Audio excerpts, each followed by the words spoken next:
Hey, super sober heroes. It's your host, Sober Steve, the podcast guy, here with 999 days of sobriety. And I am grateful for each and every single one of them. And today I am happy to announce we are kicking off phase 2 of the GPU, or as I'm calling it, the Gay A Podcast Universe, which I just thought was very clever when I made that up. Also, if you're watching live, you'll see that I have a face tattoo because my husband and I did the No Hate campaign photo shoot yesterday up in St. Pete's. So if you're catching me with the No Hate tattoo on my face live, that is the story behind that. But yeah, I had a great, amazing week. So I'll get into that before we get into the topic of this week's episode, which is my origin story as I reflect back on what will be tomorrow when this goes on all the podcasting platforms, 1,000 days of sobriety, which is very exciting. And I am grateful for each and every single one of these days that I've woken up sober. I couldn't even imagine when I first started this journey and first started this podcast. 90 days seemed like it was impossible, 100 days. And now that I'm at 1,000, the amount that's changed between now and then, back then, and what can change going forward with another 1,000. I'm very excited for it, taking it one day at a time, of course. But this past week, I also have been, again, continuing to live this great new perspective and outlook on life. That's been really rewarding for me. I have ventured outside of just my sober communities that I've been hiding in for the past couple of years, and I'm getting out into the real world in Sarasota. And it's been very lovely getting to know more people I joined a kickball league, which, again, 6 months ago, even being sober, I had all these rules around what my life could or should be like, involving me not being athletic or sporty or a group activity person or a gay social club person or all these different rules, but decided to try it. And haven't played kickball yet. So far, it's just been the social parts. Our first pickup game where we learn the rules and everything is on Friday, but I'm pretty sure I know which way to run around the bases, so we'll be okay on that. And then also spending a lot of time with church between doing Drag Race on Fridays. And you know that I'm in the right church when that's how we spend our Friday nights, is watching Drag Race with our pastor and his wife and a whole bunch of queer people watching it on the big screen. As well as this past Saturday, we had game night, and then Sunday we had service. And it's just wild that I spent 3 days in a row in church, like having fun and enjoying it, again, when I normally wouldn't have. So as great and as warm and safe as these sober spaces that I've found over the past 1,000 days have been, it's been really exciting for the past 90 to 120 days, also exploring and realizing that there are some pretty cool, amazing people out there that aren't sober and in recovery that are also worth getting to know. So that's been fun. And I've also been out there rebranding out in the public and online as a Sober Steve, the podcast guy, since all the different business names I was trying on never really fit right. And everyone either knows me as Sober Steve or they know me as the podcast guy or a mix of both. So it's been really helpful just with getting my name out there with people, especially locally in Sarasota, where I have been hiding a little bit more the past few years, knowing that I can help if you're sober but stuck, or if you need or want to make a podcast. So with that, it helps me focus on the podcast stuff here. I'm very excited for what's to come in phase 2. I have been experimenting the past couple episodes, as you've seen, having more guests on per episode. So it's not just a one-on-one interview for the full episode. I'm trying to get multiple perspectives so that it is more of a community show and a community effort. I have this amazing group of people that I've met through podcasting, as well as more than I'm sure I will continue to meet through this beautiful sober journey that I'm on.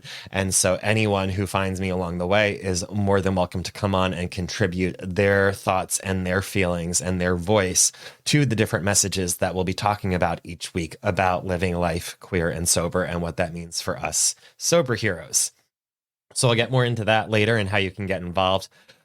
But I'm just very excited for things to come. And as we are looking ahead, why not take 1,000 days sober as a chance for me to also reflect back?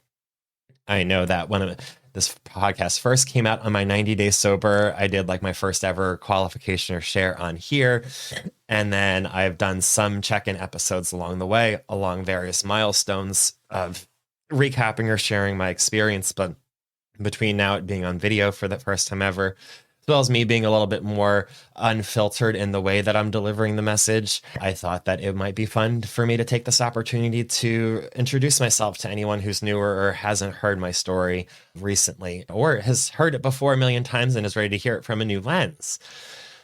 So, my childhood, I always say that I was an alcoholic long before I had my first drink. And I've been looking more into what that means and like where it might have come from. Cause I was just like, well, that's how it happens. And that's great.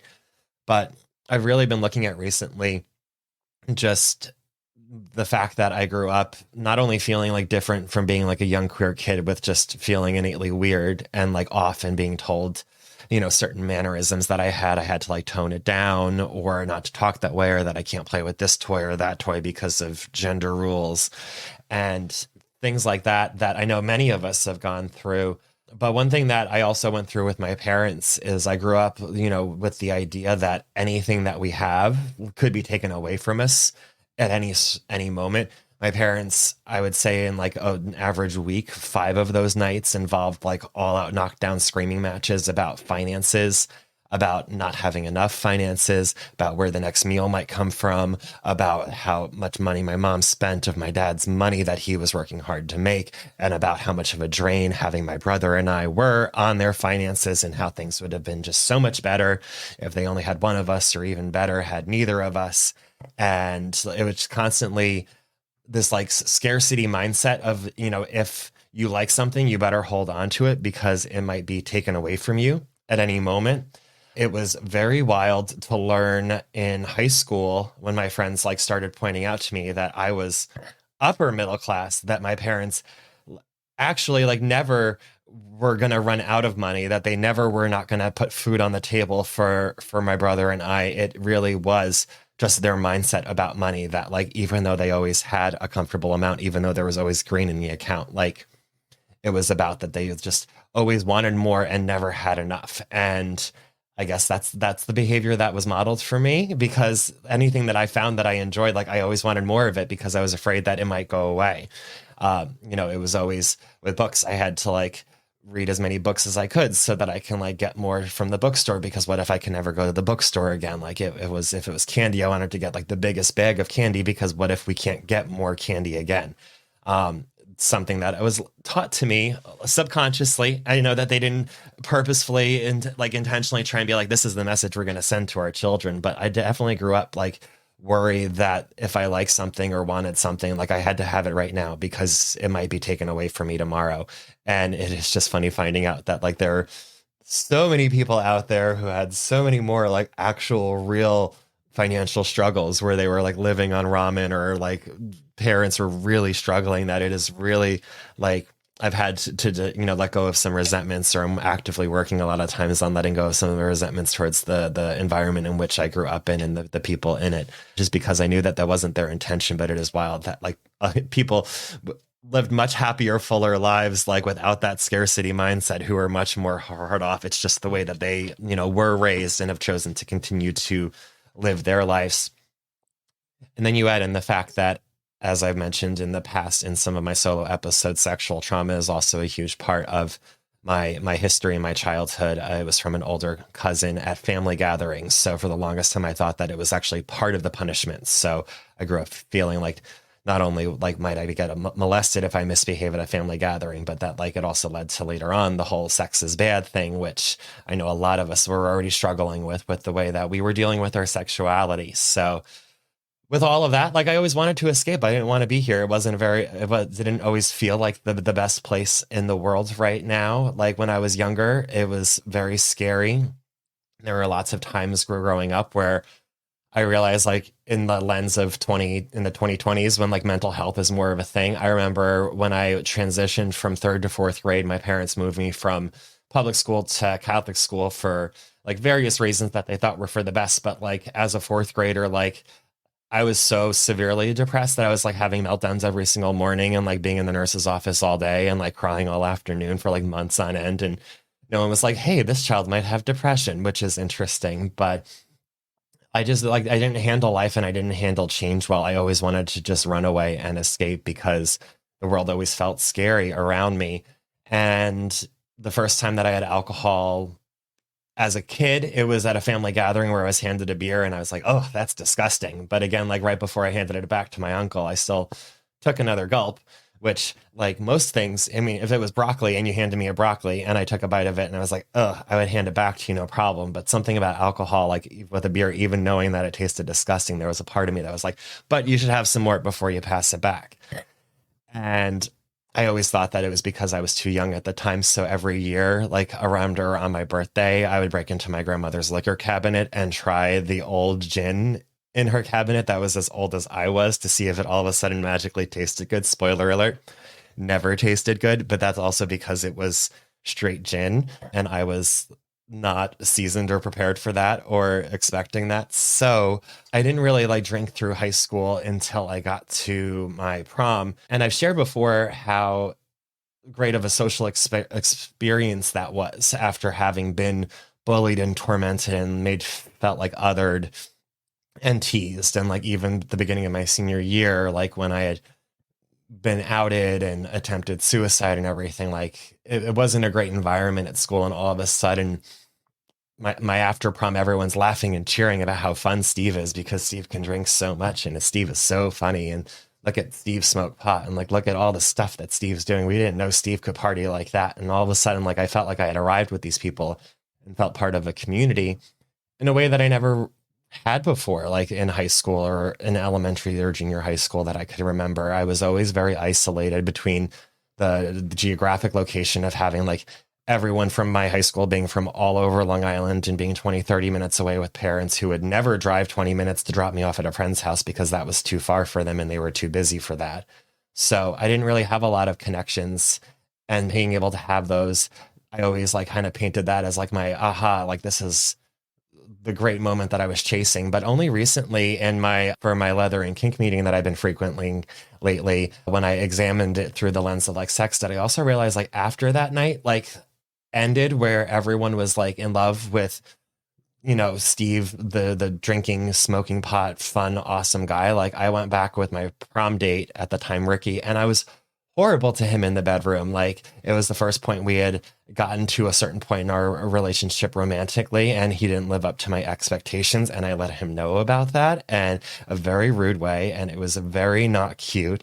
And it just goes to show that like right from that first drunk, like I could either look at that first half of the night where I was having the time of my life, but like if I actually look at the full picture, it almost always ended with some sort of heartbreak or trauma generally that I was inflicting upon someone else. Rarely, occasionally it happened to me as well, which was always awful, but more often than not, I was the one causing the trauma in my wake right from the beginning, which was interesting to be able to realize and reflect on.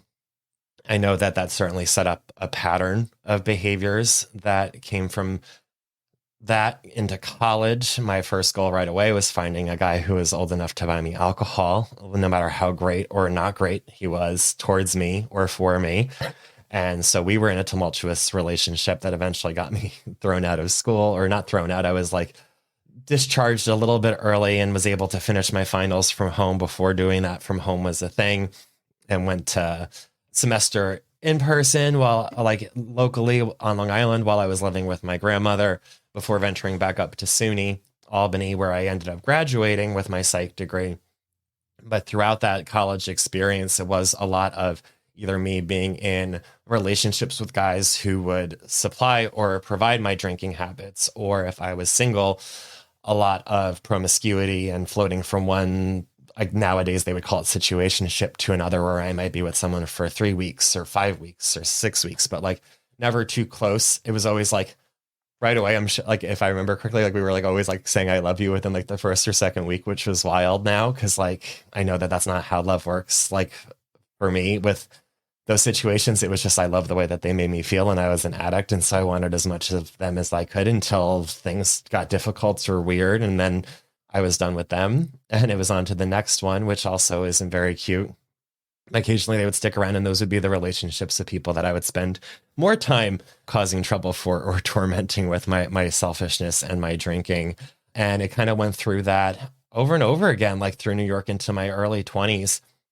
I know that as I became of age and able to buy my own alcohol, it became easier for me to drink. So I started dating guys younger that thought how much I drank was cool rather than alarming. Like the older guys that I generally was attracted to, like started pointing out that I didn't drink so great. So I needed to find younger guys who didn't know better. And it kept on going until the point that I was 25 and miserable. And I did my first geographic down to Florida because I was in a situation where I was having lots of promiscuous sex. I was drinking to the point of blacking out almost every single night. And I knew that my grandmother was very sick and was on hospice and it wouldn't be too long for this world. And so I thought that I would run away from it all to Florida.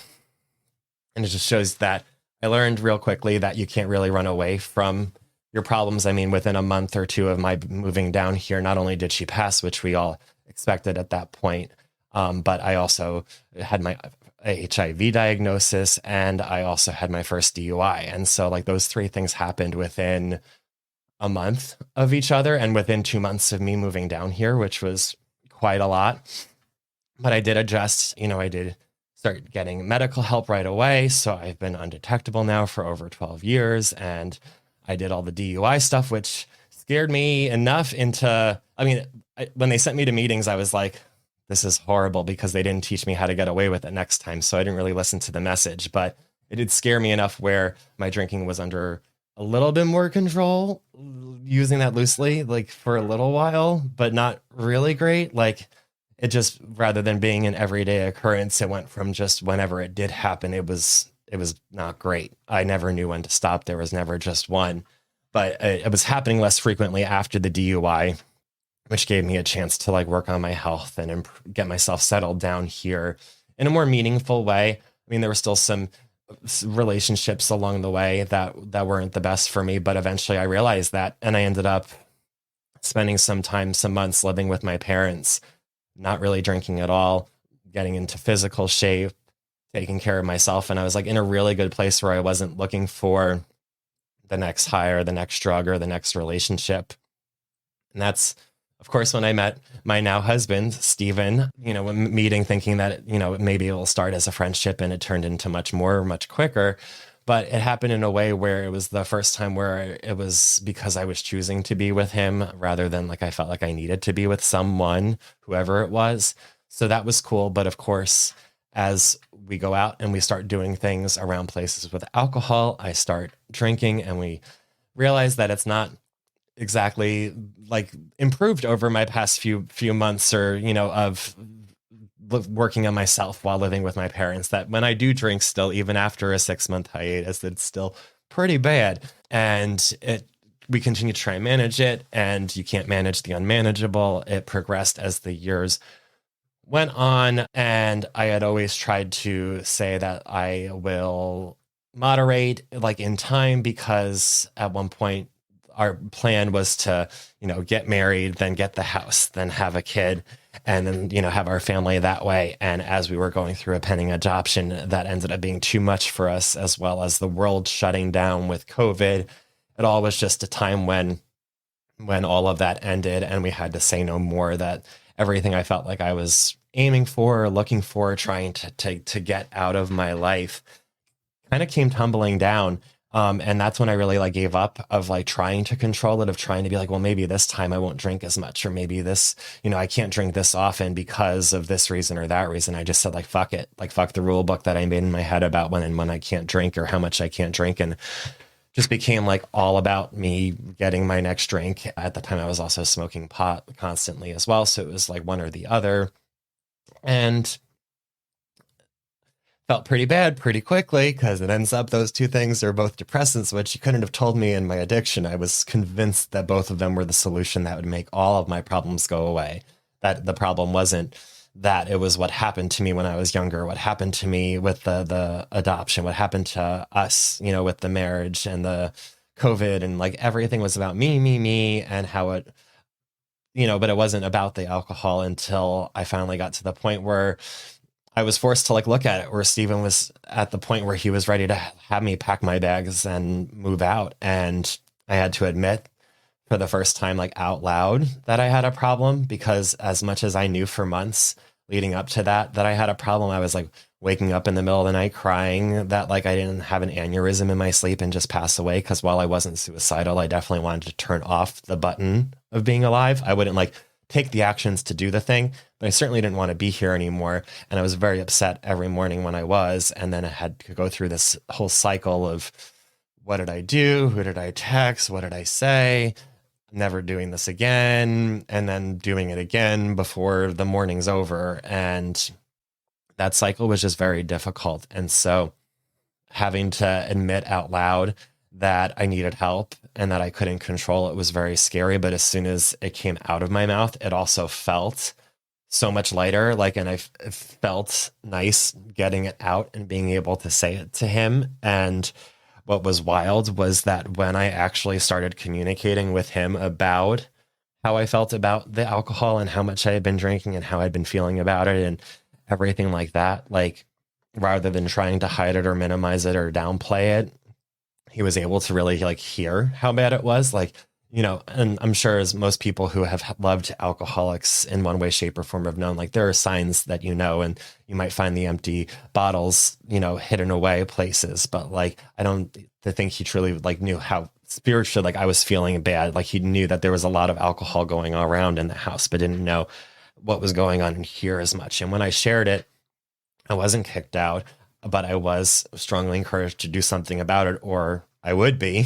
So I did start going to try meetings, and it took me a while before I found the right one. And I found the right one by accident because we had this talk like within like a week before me going up to New York for a friend's wedding, which I don't recommend doing when you're less than a week sober. But I go up to this wedding less than a week sober with my husband convinced that like I'm going to relapse up there and then I'll come home and then I'll start for real. Like that the first week was just like the practice. And through a series of fortunate events, I guess now I would call them higher power moments, not only the night before the meeting or the night before the wedding when everyone started getting out of hand with their alcohol consumption, did I go up to my room and find what later became my home group of my 12-step program. But also the following morning on the way to the wedding, I met my friend's uncle, her uncle, Bill, which is a funny name for people in the program, who ended up like saying that they were in the program and helped be my sober buddy through the wedding as well. So once I was able to get through that experience of flying up to New York, going through a wedding and flying back and staying sober, I came back convinced that, you know, this was going to work. Of course, it took me longer for the people around me to realize it because I had had periods of a week or two sober before or, you know, saying that I was sober, even if I was sneaking drinks before where people weren't sure like when the other shoe would fall. But I felt it, I would say like right away, like after that first week of getting through that, I really felt like as long as I kept following the signs that were being laid out for me and doing the work that the people who have more time told me to do, that I would be okay. And I really believe that. So it was really cool as I continued to start my sobriety journey really quickly. I had already had a podcast with my husband about movies and TV shows that we like. So it was very natural for me to take all these skills after not finding enough queer sober podcasts out there to make one more. And I'm glad that since I've made this one, that there are plenty more from there. It's an at extreme having all of these queer sobriety podcasts where you can check out different perspectives and viewpoints, because I've learned that it is about getting the message wherever you can, however you can, because it's going to be different for everyone. But that first year was all about like listening to people for the first time ever. I always thought that I knew better than everyone else. And so I was like, well, I'm just going to try these things that I've never tried before, like prayer or meditation or calling people, you know, not texting people, but calling people, doing gratitude lists, like all these things that I always thought were like silly or hokey I was doing. And not only was I doing them, but they were feeling good. Some of them I would try and I was like, you know, maybe that's not for me right now. And I would put it on a shelf knowing I can go back to it later. But that first year was really great. And in hindsight, I would say the only thing that I wish that I did differently was like take my time as I went through things like steps and work. It's because I always like to get things through like quicker. I always wanted to like reach the finish line. And it's hard to wrap my mind around that like sobriety as well as this life is not about reaching the finish line, because at this point, like, the finish line is dying. We don't want that. You want to just continue on this race as long as possible. So it's just more of a matter of, I'm excited now that I'm going through the steps and everything again with a new sponsor to be able to go a little bit deeper. But I know that, during that first year, it was really just listening to the advice. And the second year is when I began struggling, because I thought that I had it all figured out after a year sober, and after having gotten through the steps, and after being able to make some pretty cool changes in my life. I was like, okay, this is the formula. Like, I do this every single night. I do this every single day. I do this once a week. I do that once a month. And I like almost took what my first year of sobriety was and turned it into a playbook of what the rest of my entire, and it was cool for a while because that was what was working for me. But what I realized is, like, as I was getting later into that second year and starting this past year that I've been in, I was starting to feel suffocated by these rules that I had set. I didn't realize that, all of these things that I had set up were almost rules like I had when I was drinking again, about what my life was like, how it had to be, how it should be, how other people even should live their lives at some point. I was getting judgmental again. And that's never good for anyone in sobriety, when you start to think that you have the answers more so than one other person, without being able to fully understand their experiences. So I was starting to backslide, like, mentally. I was, look great on paper. It was very much like my childhood, where, like, or even my active addiction, where, I was hurting on the inside and I wasn't talking to people about it. And I was telling everyone that everything was fine, while on the inside that I was miserable. And occasionally, like, one person might get like a little, like, vent of, like, whoosh, this is miserable. But, like, other than that one person getting that one clue that one time, like, and I would, like, make sure I wouldn't tell more than one person too often, because I didn't want people to think I was very much trying to wear that mask of, like, a perfectionist. Like, everything's fine. Everything's cool here. I'm just here to help you all stay sober. I'm here to do this podcast. I'm here to do, chair this meeting. I'm here to be this program chair. Like, I was doing all of these things for all these other people, while also trying to follow my rules about what my life should look like, even as I was looking to grow and evolve in ways that I didn't really understand or couldn't put into words or feelings yet. And so it got to the point where I was having these amazing opportunities, like interviewing Mark Jacobs on stage in front of 500 gay and sober men, and talking to him in the hotel room beforehand for like half an hour, and texting him afterwards thank yous, and never thinking of taking that chance to, like, invite him on this podcast, because I was full set on, like, the rules about, like, my life and what I could and couldn't accomplish, and what could and couldn't happen, and who might or might not say yes. And rather than risking asking the question, knowing that he probably would have said yes, because he said yes to, like, everything as the time, as we were going through and planning this event.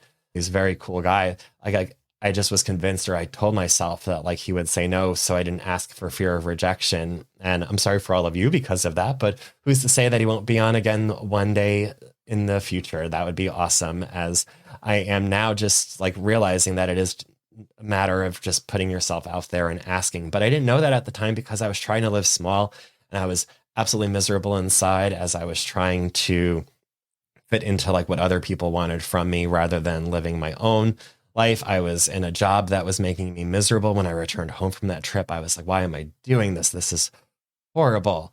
And it was because, like, for the first year or two of sobriety, I needed a simple life. I needed to keep it simple and stick to the basics, and get my foundation set up, and make sure that my foundation was very large and wide, like that I had multiple different places that I can get my recovery. And I'm very grateful that that is what I did during my first couple of years. Not only do I have my meetings, but I also have this podcast, and I have this community that I've made and met people through this podcast. And now I'm making other social connections in town, as well as in different sober programs and sober service opportunities and sober roundups. And there's this huge sober world out there, as well as this non-sober world that's also pretty cool. But it's just a matter of putting yourself out there and getting what you want from all of the places. And that's what I did. And so when I was ready to grow and learn more, it became kind of scary, the idea that I didn't. But then I realized that that's a rule that I was making for myself,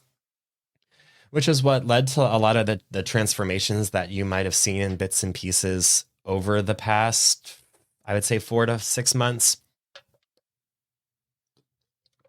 I know that this past fall, like after getting back from conference and digesting things, I did end up getting my life coaching certification and then getting involved in a program to help advance that even further and getting a lot of advice from my coach, which empowered me to make a lot of great changes, including quitting that job that was making me miserable, including getting back into shape and losing over 40 pounds, including expanding my social network beyond just Zooms and Instagram. Not like there's any issues with either of those places. I still love all of my Instagram community, but branching out, like all these things have been changing because I realized, after waking up one day and questioning, why am I sober? Like the answer is because the future is like possibilities are limitless and that I'm just getting started.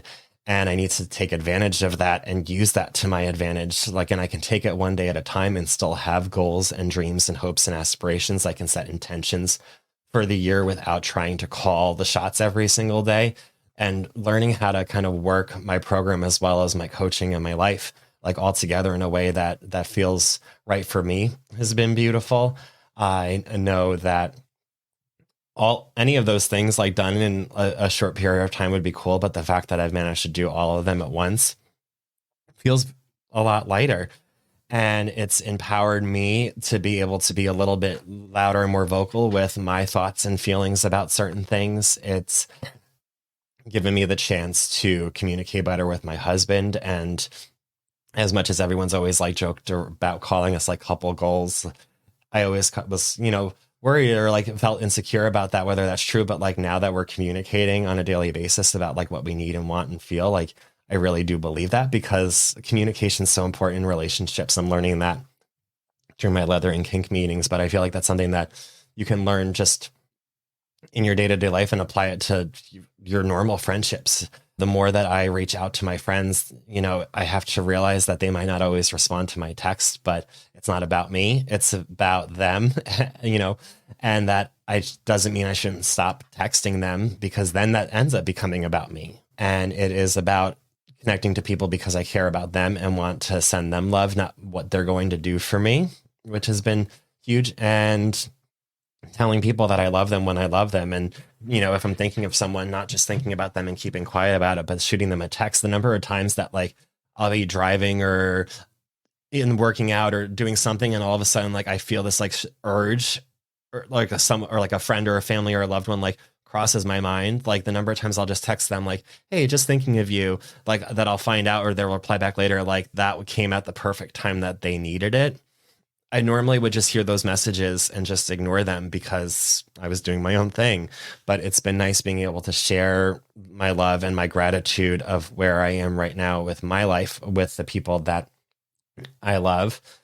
I also love what it's done for this podcast. Over the past couple of weeks, you've seen a lot of changes as I prepared for phase 2 launching today, and I'm very excited for what's to come. Not only are you, as you're seeing possibly on YouTube, enjoying this show now on video as well as in all your podcasting platforms, but over the coming months, I have more and more guests coming. I have easily, I think, 6 or 8 interviews scheduled over the next couple of weeks, and more being scheduled every single day to make sure that as I stitch together these topic episodes, that I'm able to insert multiple different voices, because the Soberhero concept was born from a lot of the coaching work that I've been doing about the clients that I work with and how we identify like everyone as the hero of their own story, because you can't help someone as a victim, because coaching isn't about healing people from their past traumas and getting them to functioning.